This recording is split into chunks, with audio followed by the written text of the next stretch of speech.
आणि गोंदियात सुद्धा 2 नगरपालिका निवडणुकांचा आज निकाल लागतोय। मात्र त्याआधी गोंदियामध्ये निवडणूक अधिकारी आणि सर्वपक्षीय पदाधिकारी यांच्यात बाचाबाची झाली।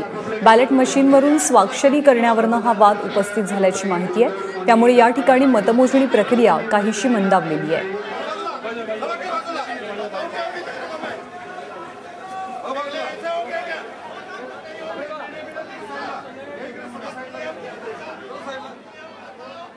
दरम्यान कोणत्या नगर परिषदांमध्ये किती जागा आहेत आणि या ठिकाणी कुणाकुणामध्ये लढत रंगते जाणून घेऊया। परिस्थिती कशी आहे वेगवेगळ्या नगर परिषदांमध्ये?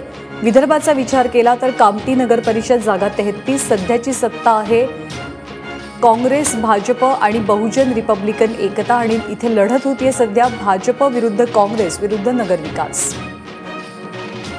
उमरेडमध्ये 25 जागा आहेत, काँग्रेसची सत्ता आहे आणि सध्या लढत आहे भाजप आणि काँग्रेसमध्ये।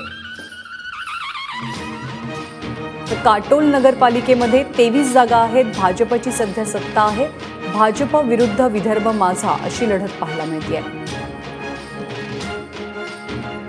कळमेश्वर नगर परिषदेमध्ये 17 जागा आहेत, भाजप सेनेची सत्ता आहे, भाजप काँग्रेसमध्ये इथे चुरस पाहायला मिळते। तर मोहोपा नगर परिषदेमध्ये एकूण जागा आहेत 17, काँग्रेसची इथे सत्ता आहे, भाजप काँग्रेस आणि शेकाप अशी तिरंगी लढत मोहोपासाठी रंगतेय।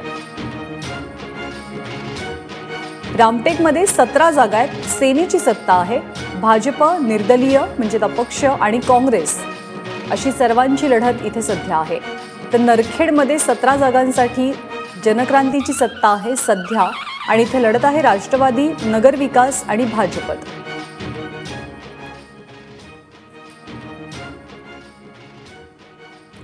तर विदर्भातल्या नगर परिषदांचे सध्या निकाल येतात। भाजपनं 3 ठिकाणी नगराध्यक्षपदी विजय मिळवलेला आहे। सेना, काँग्रेस, राष्ट्रवादी यांना मात्र आपलं खातं अजूनही उघडता आलेलं नाहीये।